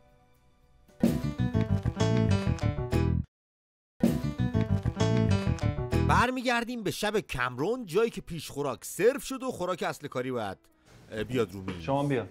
تو چی می‌خوای رفتی اونجا؟ بحثم گل انداخته. من دوست دارم ببینم چیکار داره می‌کنه. دیروز هم اومدی فضولی کردی کوبیده بزنی، اصلا نتونستی. خب تازه می‌خوای درست کنی. ایول بچه‌ها بیاید کمک. بچه‌ها دستگاه سووید تا کار کردین؟ چی؟ دستگاه چی؟ سووید. چیکار می‌کنه؟ اوکی. بذار من یه اینتروداکشن بهتون بدم. آب پز می‌کنه. من وید میدونم چیه، سوشو نمیدونم. بی هوا. سووید. همون دیگه سووید دیگه. بنداز یه جایی. اوکی. موقعی که غذای اصلی میخواست سرو بشه، کامرون بلند شد رفت اونجا که همه چی رو آماده کنه و بچه‌ها هم که دلشون میخواست ببینن کامرون چیکار میکنه رفتن اونجا. اتفاقا مثل دیروز من شده بود، وقتی پیش غذا تموم شده بود کامرون پا شد رفت توی آشپزخونه تا غذای اصلی رو درست کنه. من و مهدی هم پا شدیم رفتیم اونجا، یه کمی اذیتش کردیم، یه کمی فضولی کردیم تو همه چی. اون چیه؟ این چیه؟ اون رزماری. نه این نمیدونم، باید سسش چرا هم میزنی بس؟ بالاش چیز شده بود. سسشه. کلا کارش باحال بود. اومده بود لمچاپا رو توی فکر کنم با یه حرارت خیلی خاصی اومده بود، قبلش مرینت کرده بود، بعد اومد فکر کنم 5 ساعت اون تو پخته بودش. بعد دیروز ما هممون گفتیم ولدان دوست داریم، خیلی اسمارت بودش.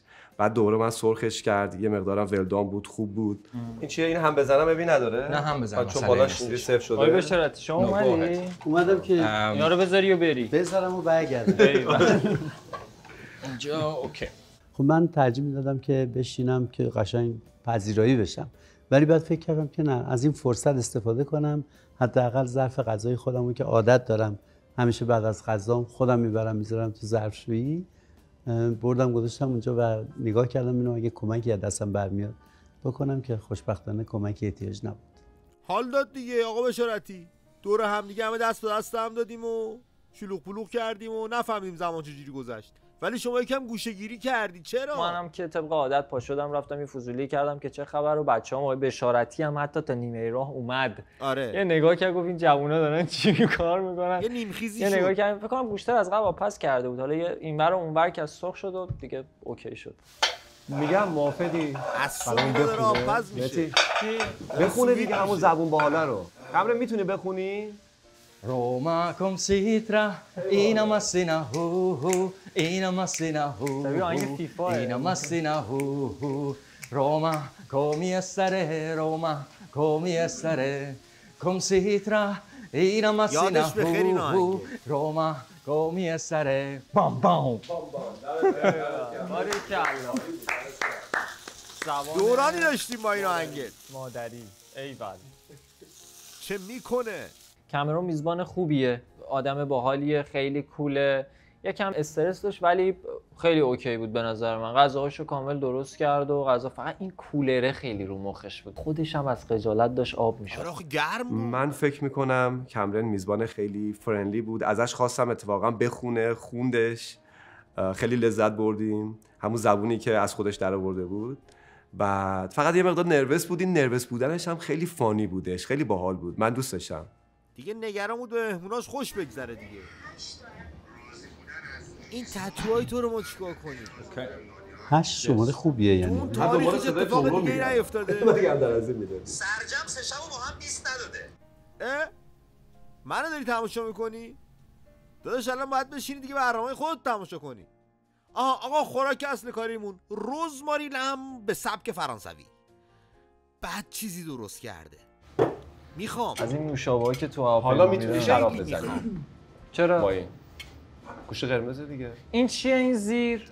خب الان بیام یه توضیحات بدم. آره اوکی. دفترچه راهنما این چیزه سیب زمینی مش پوتیتو احتمالاً درسته؟ زمینی تخم مرغه.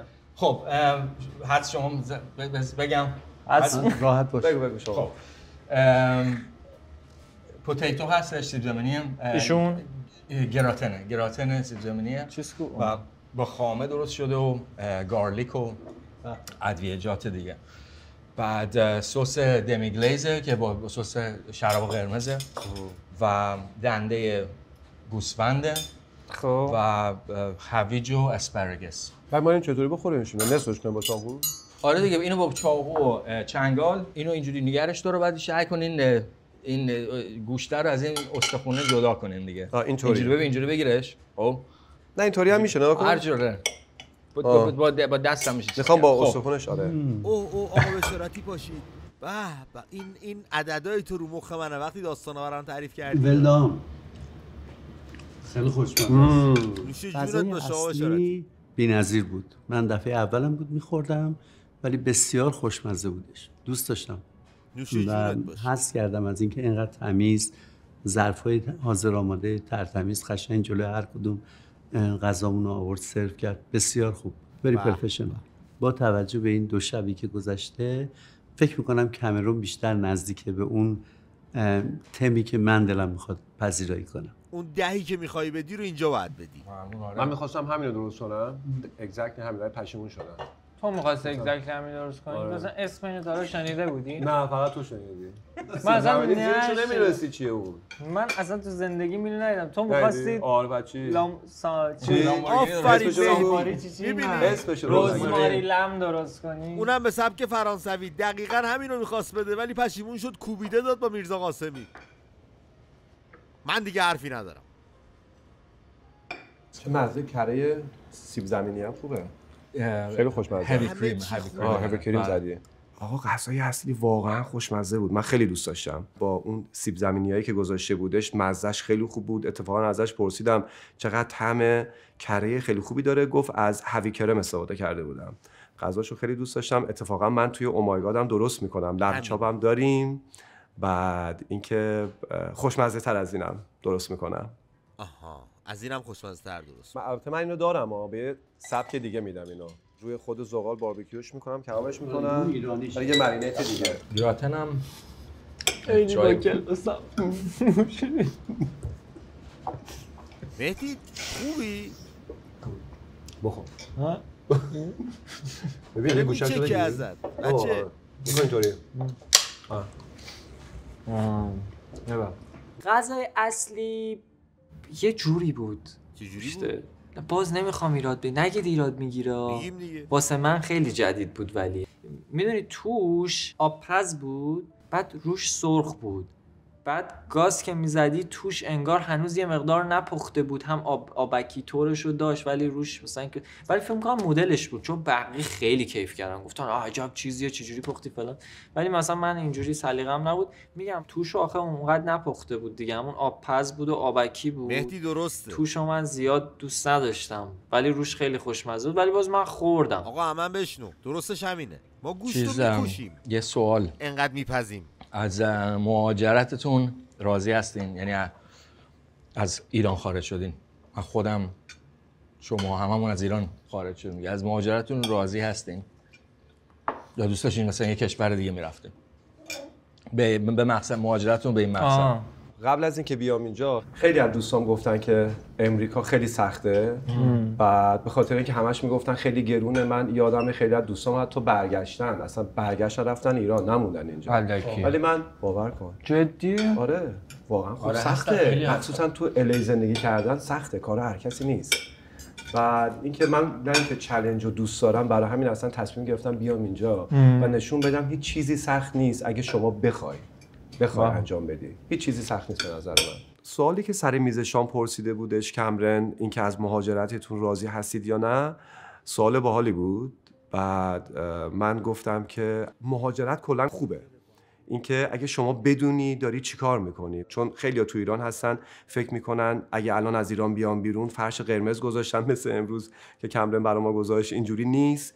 باید خیلی زحمت بکشید، باید خیلی تلاش بکنید، خیلی شکست ممکنه بخورید، ولی کلا مهاجرت خوبه واسه آدمایی که خیلی به نظر من قوی هستن. مثل خودت دیگه. شما چی فکر میکنید؟ راجع به چی؟ شما خودت خیلی سختی کشیدی، تلاش کردی تا به اینجا برسی. مثلا هدفت چی بود؟ چرا اومدی اینجا؟ هر کی به هر جا میرسه سختی میکشه. من که به قول شروین حاجی پور میگه برای یک زندگی معمولی، من واقعا برای یه زندگی معمولی اومدم. یه ساده ترین چیز که بتونم راحت خونه بخرم، بتونم راحت تر ماشین بخرم، در آرامش باشم. همین یوتیوب کار میکنم، ویدیو میسازم، سرام میذارم زمین، به نگران نباشم آی فردا منو میخوام بگیرن واسه همین چیز مسخره ای. میدونی واسه چیز مسخره نگیرنه. یه موزیک میخوام بخونم، همین. من فقط واقعا برای یک زندگی کاملا معمولی مهاجرت. درست. من دیدم ویدیو تو، برگشتی گفتی من برای گرفتن یه تلفن که می‌خواستی برای یوتیوب ویدیو بسازی رفتی توی یه شهر دیگه کلی کار کردی تا 3 ماه کار کردی، درسته؟ تا بتونی یه تلفن بخری که بیای محتوا بسازی برای یوتیوب. وقتی اینو دیدم اصلا ناراحت شدم. نه مهدی، خیلی از جوانای دیگه تو ایران هستن خیلی استعداد دارن که واقعا زمینش نیست. یعنی نمیتونن. زمینش هست، فضاش نیست. 3 ماه بری توی شهر دیگه کار کنی، بیا یه تلفن آیفون بخری، محتوا بسازی. تازه آپلود کردنش بعد که آپلود کردنش بدبختی خودش داره. نه بعد بره بخری. خب البته من الان خیلی با کسایی که همسن منن خیلی بیشتر در ارتباط، چون الان که یه مدت کمیه که از ایران اومدم. بعد دوستام هم همه‌شون تو رنج سنیای مثلا 20 سال 25 سال. مشغله ها خیلی زیاده. یعنی من خودم همکلاسیام میبینم بندای خدا بعضی هستن چقدر سخت کار میکنن، هنوز نتونستن یه ماشین بخرن، سخت کار کردن هنوز یه گوشی خوب نتونستن بگیرن، سخت کار کردن نشده، نمیدونم تره بار وای میستن، دست فروشی میکنن. من تازه اون دست فروشی هم میان میزنن زیرشو جمع میکنن میبرن. هم کلاسای خودم 2-3 نفرشو من خودم توی چالوس دیدم که داشتن، نه اینکه بگم چیز بدیه ها، نه دمشون گرم، ولی داستان اینه که اونا از من زرنگ‌تر بودن توی کلاس. اگه من معدلم 16 بود اونا 18 بودن. مرسی. و واقعا به نظر من باید خیلی میترکونن، باید پیشرفت میکردن، باید دانشگاه میرفتن، ولی نمیدونم چی شده که اینجوری شده. من نظرم راجع به مهدی اینه که نمیدونی چی شده اینجوری شده. این بچه‌ها روزهای سختی رو گذروندن. مهدی ولی مهدی روحیه بسیار خوبی داره، بسیار روحیه بالایی داره. مهدی عالیه. و این حتی باعث شده که اون روحیه خندان و شوخ طبعیش به خانومش هم اثر کنه و این دوتایی با هم دیگه دست همو گرفتن، راه افتادن اومدن و براشون خوشحالم و آرزوی خوشحالی و سلامتی میکنم براشون. قربونت برم زندگی. آره اینم داستان مهاجرت. مرسی از غذای خوشمزه. نوش جان نوش جان. بی‌نظیر بود. مرسی. اینم باحال بود. اصلا انگار من تو پاریس نشسته بودم الان. آیا با اجازه من برم دسر رو آماده کنم. دسر چی بود؟ دسر آره یه چیز چاکلت موس. آره موس موس آقا شمالی ما یه ساعت داشتیم اینم شمالیه دیگه میدونه ببین من موس چی میشه شمالی؟ نه نمیتونم بگم. فوشه؟ نه موس خیلی باحاله. موس یعنی بوس دیگه. نه بابا موس اصلا رفتی موس گته موس. آقا گرفتار اجانب شدی یعنی چی حالا؟ اینو باید دم گوشش بگو دم گوشش. بگو چیه؟ یه جوری نشیا. بله به نشیمنگاه میگن موس. به زبان شمالی. آره بعد گت یعنی بزرگ. ببین یه ماشین هست. یعنی چیزا. یه ماشین هست موستانگ. موستانگ. اوکی شما ریت برنامه رو بردین بالا به اکس رسوندین. من این میکشم پایین رای میبرم بالا. امشب شکلات موس بود. روم نمیشه خدایا. اینو من و یاسر داشتیم واقعا پاره میشدیم از خنده، چون بچه مازندران که باشی، مازندرانی که صحبت بکنی خیلی کلمه خنده داریه.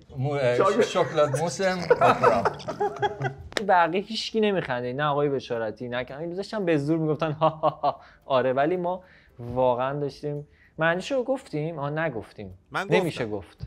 گفتم چه فضای خوبیه بیرون سرسبزه زنبوره. حالا دست در نکنه قربونت برم. مازندرانی حال میکنن با این. آره دیگه حسابی میخندن. آره حسابی. موس به زبان شمالی یه چیزی میشه ولی بد نیست. نه یه مقدار خنده‌دار بود برام دیگه. موس میشه باسن بد نیست. الان باسنم درد گرفته روی صندلی نشستم. یعنی به زبان شمالی میشه من موس درد گرفتم الان روی صندلی نشستم. آره موس چیز خوبیه. به خیلی عوامل بستگی داره. او ببین چیکار کرد. ببین چیکار داره میکنه برامون. جای تغرل خالی. آره نه الان میگه تغرل الان پیششه بالا سرشه.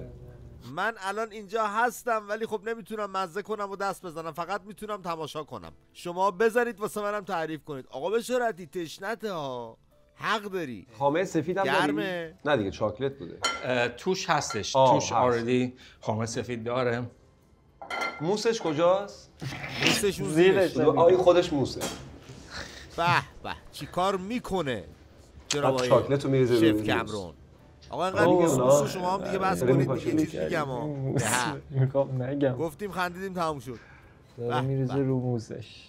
آقای مهدی خان تو میگای نمیخوام بگم باز دیگه. آقای یاسر خجالت بگیر از شما حیا شیطون شدیم دیگه. ببین آقا بشارت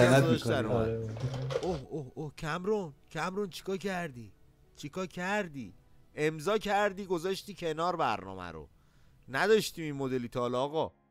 بله بفرما. بخش خوشمزه دسرمون چاکلت موس اپرا کیک. به به. اوکی. رو خوب ببین. خب این چیه الان؟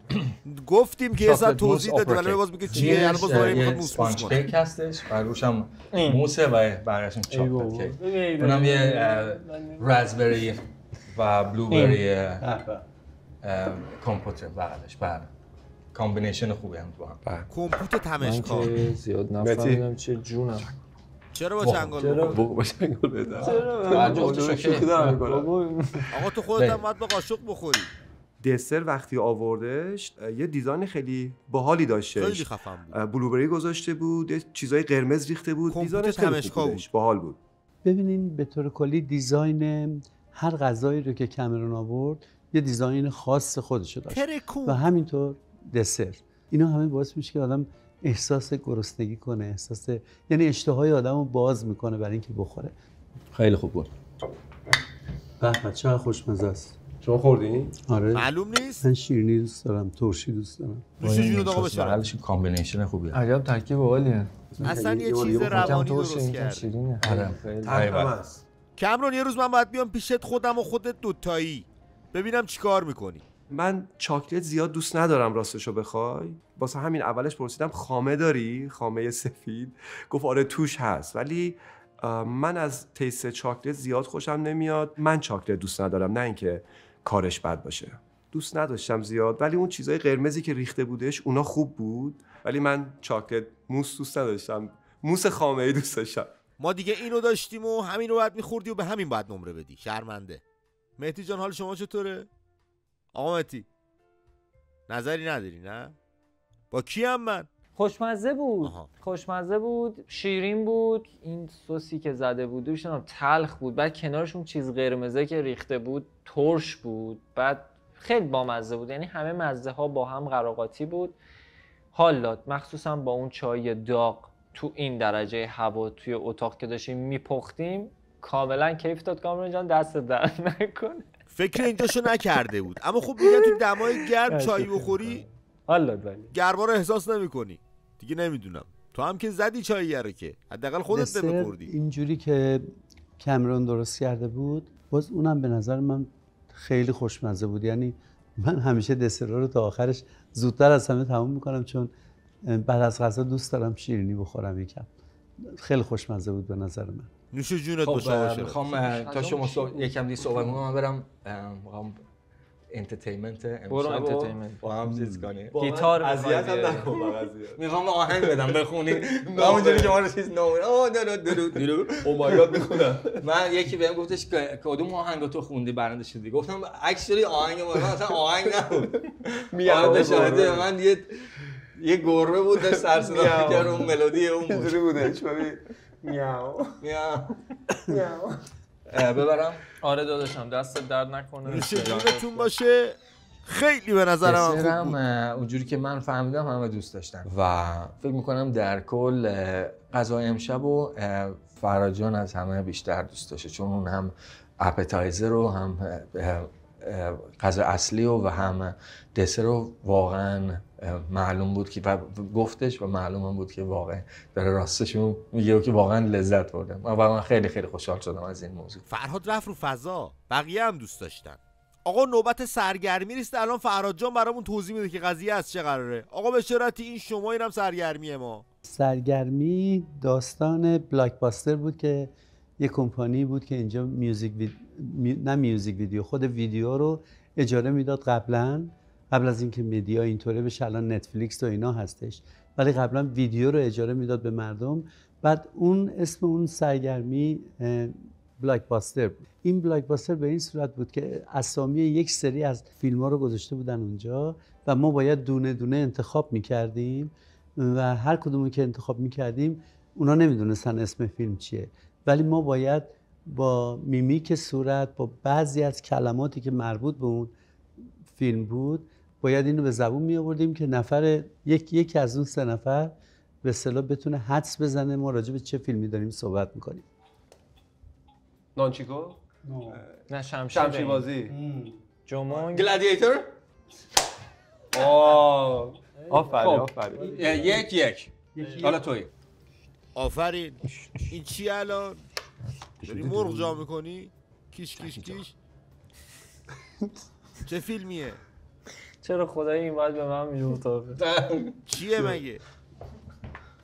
فیلم صحنه‌دار بهت افتاده؟ آخه من چجوری ادای اینو در بیارم؟ اسکار میخوای ببری یا چجوری میخوای ببری؟ ببین کاراکتر توی فیلم اینجوری راه میره. اسپایدرمن؟ نه.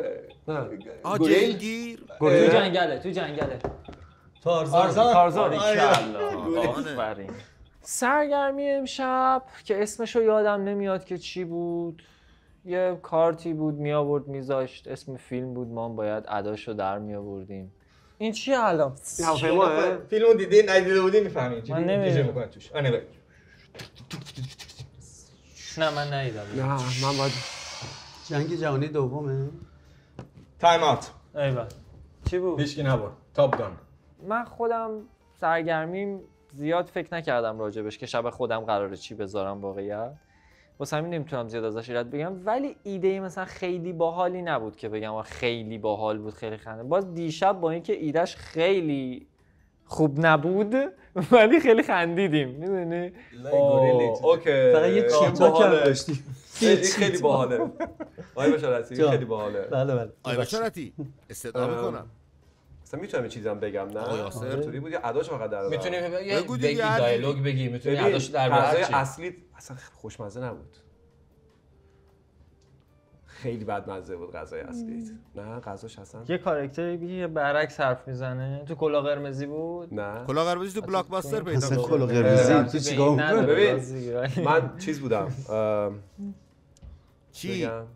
یه جوری گفتی چی به این بودی؟ خوبه که چیز پنیر بودم دیروز. پنیر بودی دیروز. چی میگه این؟ مال فیلمه این؟ لبنیات بودی. دیالوگه؟ من دیروز نفری چقدر بهتون پول دادم؟ $500. $100. نفری $500 داده بودم. پینوکیو؟ آفرین. چه دروغ داری میگی؟ آقا من سرگرمیشو واقعا دوست داشتم. اولش اومد گفتش از موویه. خب من مووی زیاد نگاه میکنم ولی متاسفانه گفتم نکنه الان میخواد بپرسه مثلا اسم این فیلم چیه. آخه من رو اسما واقعا مشکل دارم. ولی من گیمشو خیلی دوست داشتم، خیلی باحال بود. دوست داشتم حداقل یه 2-3 بار دیگه بازی میکردیم. دیگه زیغ وقت داشتیم دیگه. گادفادر. گادفادر پرنده منم. باریکلا. عالی کار کرد. من 2 شدم دیگه. برنده. پس برنده من که حساب نمیشم. چرا؟ من میزبانم. من حساب نمیشم. جایزه چیه؟ جایزه الان میام. جایزه رو الان بهت میارم. جایزه نداری دست سر بزنی گرم برنده. شد دیگه. چای میخوری؟ چای بشه وقتی دست بزن. بله. رفت برد؟ بله. اون چی؟ جایزه آب معدنیه. اوه بعد اسکار شدم من. یاسر اصلا چی جوری برد من نفهمیدم. یه گفت آره من بردم دیگه. بعد کامرون یه گفت آره من که صابخونم، من که حساب نمیشم. الکی مثلا فکرم دلشه، چون دیشب گفتم هی $100 $100 من اینو برندش میکنن. کلا من گفتم آدم برنده‌ای هستم و این مسابقه رو بردم. آقا دمت گرم. واقعا خوب بودش. خیلی خوب بودش. عالی بود. جایزش خیلی باحال بوده. بهتون نشون بدم؟ آره، جایزش بذار خیلی مغازه. باحاله اینا. می‌بینی؟ نوشته مخصوصا بفرمایید شما اینو. اینجا وقتی نوشته، اینجا اسم گیم نوشته، این تتو بعد اینجا تو، نوشته این کامرن تتو تو. کارتیو من و تو تیوی. این برای من خیلی ارزش داره. مخصوصا اینجا اسم خودشو نوشته و تلویزیون من و تو تیوی هم اینجا هست. خواهش این میکنم. میشه یه یادگاری خیلی باحال هم از طرف کامران هم از طرف شما. بفرمایید. اینم دیگه مال من دیگه. مبارکت باشه. برنده منم. فکر چی میدم به تو؟ اینم من ورداشتم گفتم اینم من خیلی دوست دارم، میخوام اینو وردارم. یه دونه می‌خرید اگه اینو دوست داری. برای کامرون چرا برداشتی؟ آقا وقت گذاشتی رو اصلا جایزه‌شو. جزء جایزه نبود. یوسف گفت این مال من. بعد کامرون بدبخت مون لاکار گفت چیکار کنم؟ گفت آره مال تو دیگه. گفت وردار دیگه. بعد مهدی داشت نگاه میکرد میخواست ورداره فکر کنم.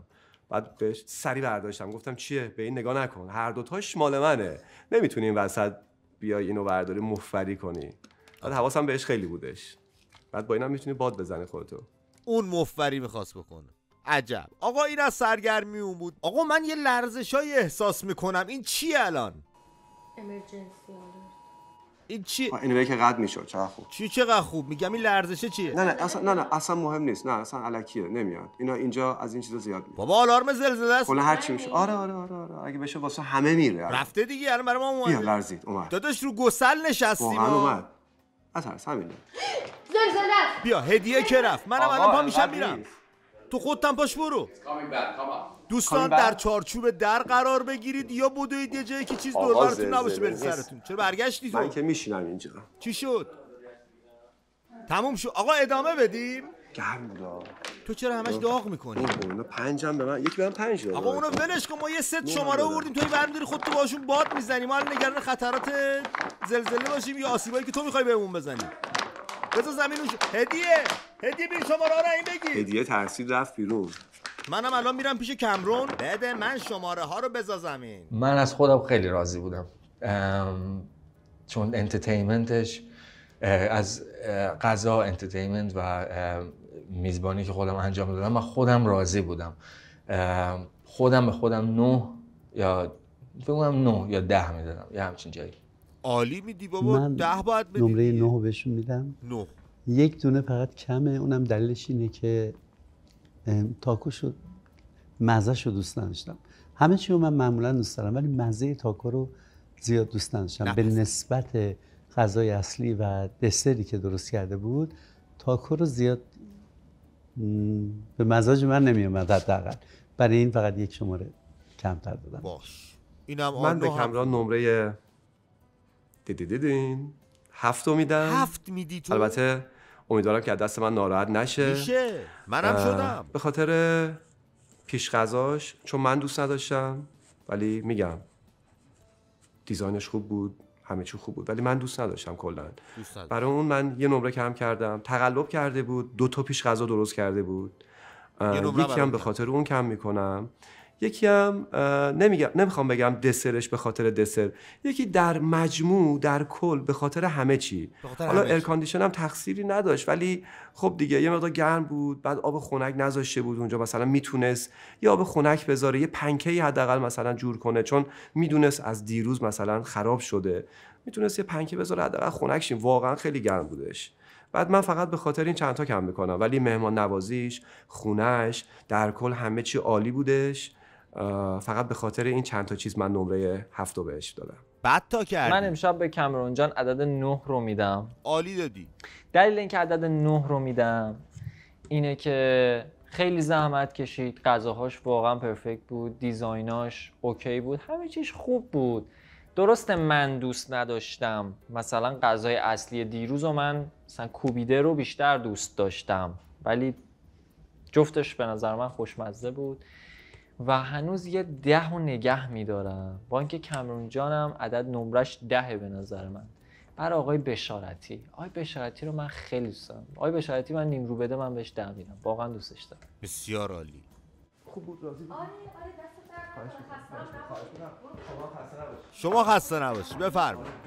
در بیار گرمت، من برم نمره ها رو بشمارم. دوستان بریم سراغ جدولمون ببینیم چی شد دیگه. 2 تا 9 گرفت شد، 18 یه هفتم یاسر داد، 25 امتیاز سهم کامرون در شهر میزبانی منزل شد. ما فردا شب بریم خونه شرکت کننده سوم، یعنی میزبان سوم، ببینیم اون چند میگیره. تا درودی دیگه. اومدیم لس آنجلس جونو همه اومدیم لس آنجلس، شهر فرشته، آقای خوشمزه، نونای برشته، همینه شهر ما شد تهران دوم، اینجا ایرانی هم تموم مردم. دوباره از را رسید فصل رقابت، من و تو نو شده به این ضیافت، همه مهمون ما بفرمایید شام. داداش هول نده خوب، یه ذره آرام. آخ آخ آشپزیه بفرمایید شام، عجب گروه‌هایی ریخبال و پرها. حالا من و تو سوقاتی چی آورده، بشین تماشا کن ببینی کی برده.